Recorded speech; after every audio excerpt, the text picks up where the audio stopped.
Amara was only 12 when her world turned dark. Her mother, the only person who truly loved her, fell sick one rainy season. At first, Amara thought she would get better, but day after day, her mother grew weaker. She could no longer get out of bed, and soon she could not even speak. One morning, Amara woke up to the sound of wailing. Her mother was gone. The pain of losing her was like a knife to Amara's heart. She cried until there was no more tears left. At the funeral, her father sat quietly, staring at the ground. He was broken. He was shattered. His lovely wife was gone. That very day, Amara felt as if a piece of her heart had been ripped away. Life was never the same again for both Amara and her father. Her father, heartbroken and lonely, remarried a year later. His initial motive was to get a good woman who will help him to take good care of her daughter Amara and make her feel the love of a mother again. But it didn't go as planned. That was when Amara's suffering truly began. The day Madame Ebere entered Amara's home, everything changed. At first, the woman pretended to be kind. She smiled at Amara and even patted her head like a loving mother. But Amara felt something strange in her touch, something cold. "You must be a good girl," Madame Ebere said swiftly. "If you behave well, we will be a happy family." Amara wanted to believe her, but something about the woman's smile made her uneasy. It did not take long for Madame Ebere to show her true colors. The first thing Madame Ebere did was to take control of the house. She rearranged everything, moved into Amara's mother's old room, and acted as if she had always been the owner. Amara tried to adjust, but things only got worse. One morning, she woke up to Madame Ebere shouting, "Amara, where is my wrapper?" Amara ran out, confused. "I don't know, ma." Madame Ebere's eyes burned with anger. "You are a useless girl. I left it on my bed and now I can't find it. You want to make my life difficult, eh?" Before Amara could explain, a sharp slap landed on her face. Tears filled her eyes, but she bit her lip to stop herself from crying. From that day on, her life became a nightmare. Amara was turned into a servant. Every morning, before the sun even rose, she had to wake up and sweep the entire compound. After that, she would go to the stream to fetch heavy pots of water. Even though there were other people in the house who could help, she cooked the food but was always served last. Sometimes, there was nothing left for her. Meanwhile, Ifunanya, Madame Ebere's daughter, did nothing but eat, sleep, and play. One evening, as Amara was washing a pile of plates, Ifunanya walked into the kitchen. She picked up a bowl of soup, took a sip, and immediately spat it out. "Yuck! This soup is tasteless." Madame Ebere stormed into the kitchen.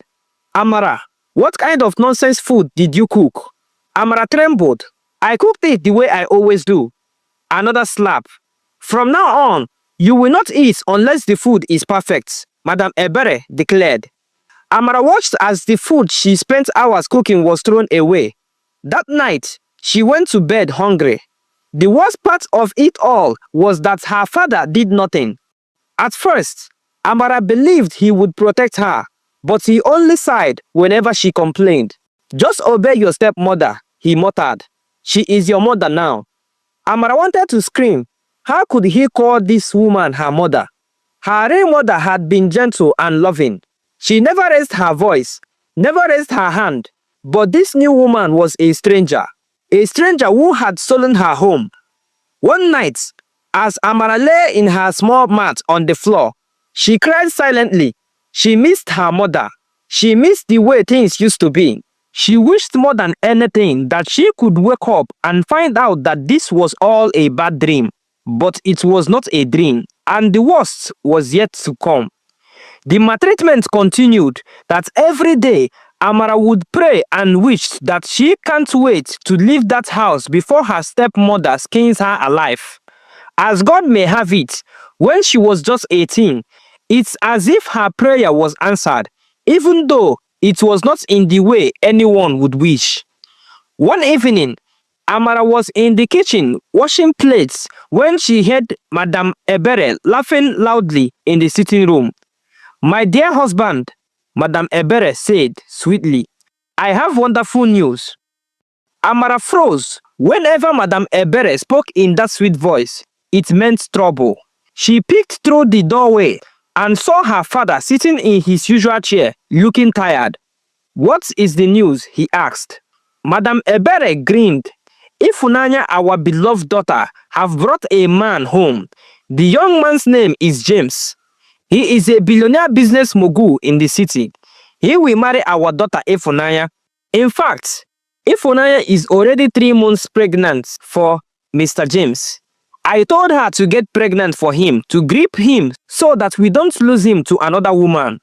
Mr. James said he will come and pay our daughter's bride price soon." "That's a great news," the man said. Madame Ebere scoffed. "That's not all. I have also found a husband for Amara." Amara's heart stopped. "What?" her father muttered. "Yes," Madame Ebere continued.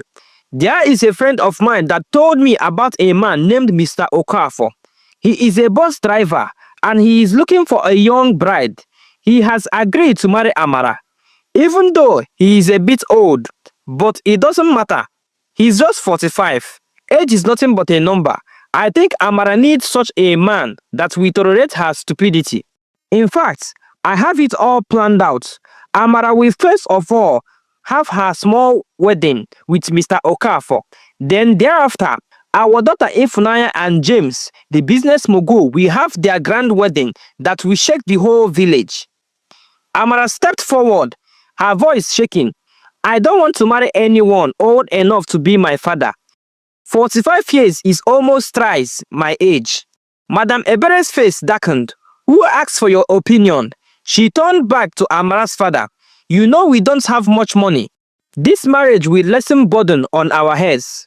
Her father rubbed his forehead, looking troubled. Amara ran to him and fell to her knees. "Papa, please, I don't want to marry him." Her father sighed and looked away. "It is for the best, my daughter." Amara's whole body went cold. He was not going to stop this. She was going to be forced into marriage. Tears streamed down her face, but nobody cared. Madame Ebere only smirked. "If you refuse," she said, "I will make your life even worse than it is now." Amara had never felt so helpless. Her fate was no longer in her hands, and deep in her heart, she knew her life would never be the same again. Amara cried herself to sleep every night. After she heard the news, she begged her father. She pleaded with Madame Ebere, but nobody listened. The wedding was set to happen in 2 weeks. Madame Ebere wasted no time. She bought old fabrics, called the village women to help with cooking, and spread the news everywhere. "She is lucky," one woman whispered as they pounded yam for the wedding feast. "Marrying Mr. Okafor is far better than staying in the hands of that wicked stepmother of hers. Even though Mr. Okafor is old and poor, but the young girl will at least rest for once." If only they knew the truth. The day before the wedding, Madame Ebere walked into Ebere's small room, holding a new wrapper and blouse. "Wear this tomorrow," she said. "You must look beautiful for your new husband." Amara sat cold in the corner, her face swollen from crying. "I don't want to marry him." Madame Ebere's eyes turned cold. "You have no choice." She threw the clothes at Amara and walked out, locking the door behind her. Amara heard the click of the key. She was a prisoner in her own home. She have cried, but it seems her tears cannot save her. She have no choice. On the wedding day, the sun rose, but for Amara, there was no light. She was forced to bathe, forced into the wrapper and blouse, and forced to sit still while Madame Ebere's friends decorated her face with powder and lipstick. She felt like a doll, lifeless, helpless. The village square was not crowded. It was meant to be the wedding of a poor man, a nobody, a bus driver. Mr. Okafor arrived in a long flowing agbada, his belly shaking as he laughed. Amara's stomach twisted. He was an old man. His beard was gray. His hands were almost wrinkled. He could be her father. And now he was going to be her husband. She was led to the center of the gathering.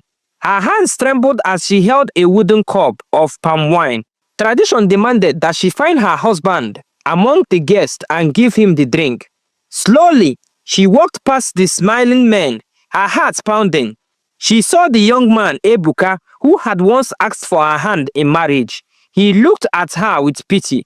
She saw other men, young, strong, full of life, but she was not allowed to choose them. Her steps felt heavy as she reached Mr. Okafor. His thick lips stretched into a grin. She wanted to throw the cup away. She wanted to run, but where would she go? With shaky hands, she knelt and handed him the drink. The crowd erupted in cheers. The wedding was sealed. Amara is now officially the wife of Mr. Okafor, a 45-year-old bus driver. After the ceremony, Chief Okafor took Amara to his compound. It was a small, dusty house with a broken fence and an old wooden door. Amara's heart sank. I have been sold into a life of suffering. Chief Okafor noticed her expression and chuckled. Do not look so sad, my dear. I have a surprise for you. He clapped his hands. Suddenly, a sleek black car rolled into the compound. Amara frowned. Who owned such a fine car? The driver stepped out, smiling. He was a young man, no older than 25. Chief Okafor turned to Amara. Meet my driver, Ugo. The young man bowed slightly. Good evening, madam. Mr. Okafor then pulled off his abada. Underneath, he wore a Crips designer shirt and gold wristwatch. Amara blinked in confusion. You think I am poor, don't you? Mr. Okafor laughed. That is what your stepmother believed. That is why she gave you to me so easily. He clapped again. Another car pulled up. Then another and another. Amara gasped as men in fine suits stepped out. Mr. Okafor's house transformed before her eyes. Hidden behind the broken fence was a magnificent mansion with tall gates. Servants rushed forward, carrying trays of expensive wines. Mr. Okafor's deep laugh filled the air. I am not just a chief, my dear. I am a billionaire. Amara's legs felt weak. Her stepmother had thrown her away, thinking she was sending her into suffering.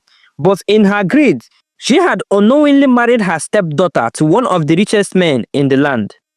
Amara stood frozen, her mouth slightly opened.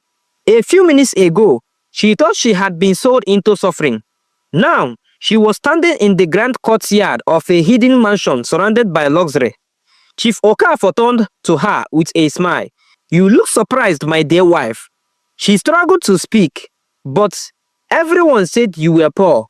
He chuckled. That's what I wanted them to think. He led her inside the mansion.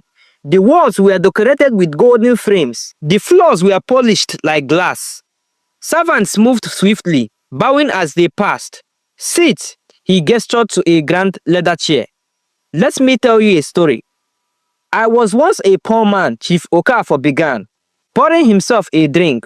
Born in this very village, I worked hard, traveled far, and built an empire. But when I returned, I saw how people treated the rich, full of fake smiles and endless greed. He took a sip of his wine. So I decided to test people.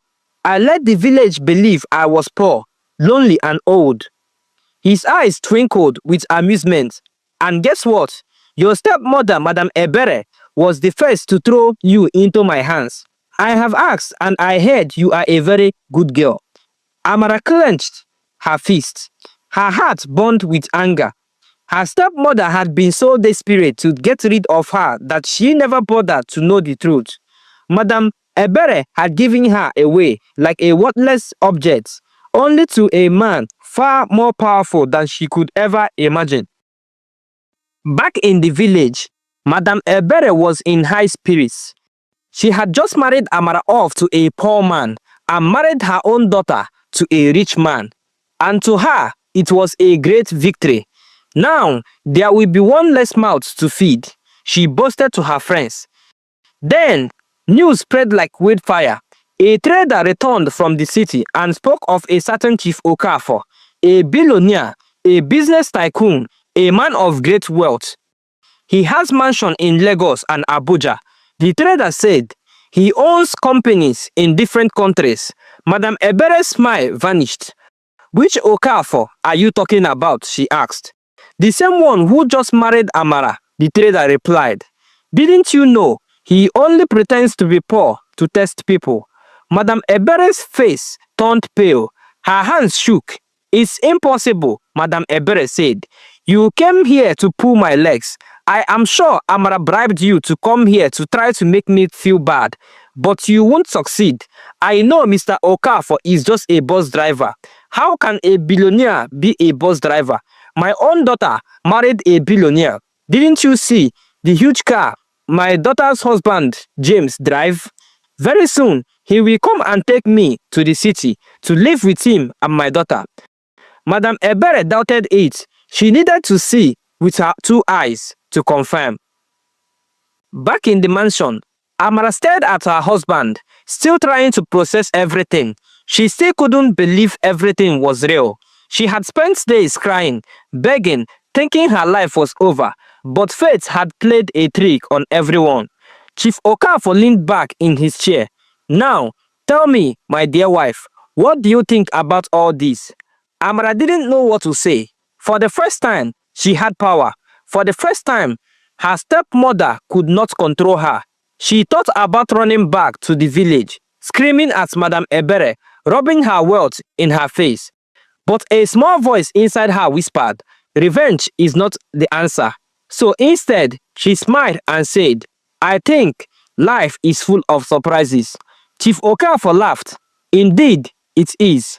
And as Amara sat in her new home, she realized that fate had written a story no one could have ever predicted.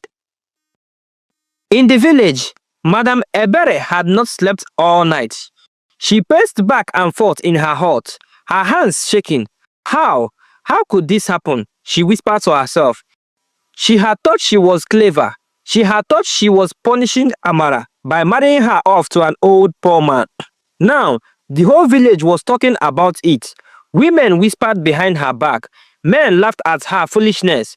Even her own daughter, Ada, looked at her in shock. Mama, you gave Amara to a billionaire, and you married me to his driver. Ada's voice was filled with anger and disbelief. Madam Ebere collapsed onto the floor. She had been so blinded by greed and hatred for Amara that she had made the biggest mistakes of her life. But she never believed it. She still doubted everything. She told her daughter, don't worry, my dear daughter. Your husband is a billionaire. He will come and surprise you. I promise you this. Amara is just pulling our legs. 2 days later, a sleek black car rolled into the village. It was long and shiny, the kind of car only the wealthiest people owned. The villagers gathered around in shock. Who could it be? Then the door opened. A man stepped down. It was James, Ifunaya's husband, the self-acclaimed billionaire business mogul. Madam Ebere was so happy.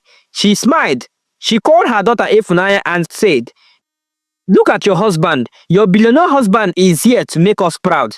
She said, in-law, welcome. I knew it. I knew you were rich. I knew it must be you.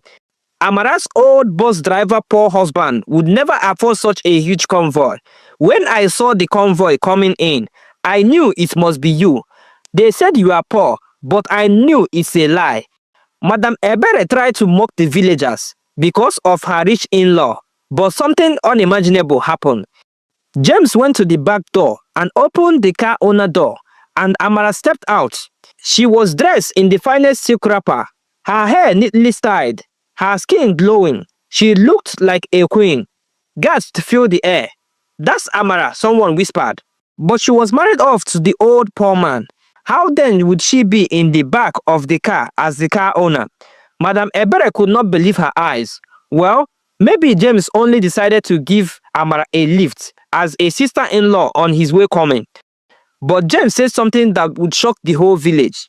Mother-in-law, I am not a billionaire. In fact, I am not a businessman. I am a common driver. I am one of Chief Okafor's driver. In fact, Chief Okafor assigned me to be Amara's personal driver. I only claim to be rich to get your daughter's attention because I heard she like rich men. So, I used my boss's car to claim riches. The whole village shook. Madame Ebere was swallowed in shame. She could not believe her ears. Her heart pounding. Amara, she whispered. Amara turned to her, a calm smile. Stepmother. The way she said it made Madame Ebere shiver. Behind Amara, another door opened, and Chief Okafor stepped out. The villagers fell silent. Everyone had heard the rumors, but now they saw the truth with their own eyes. Chief Okafor was no poor old man.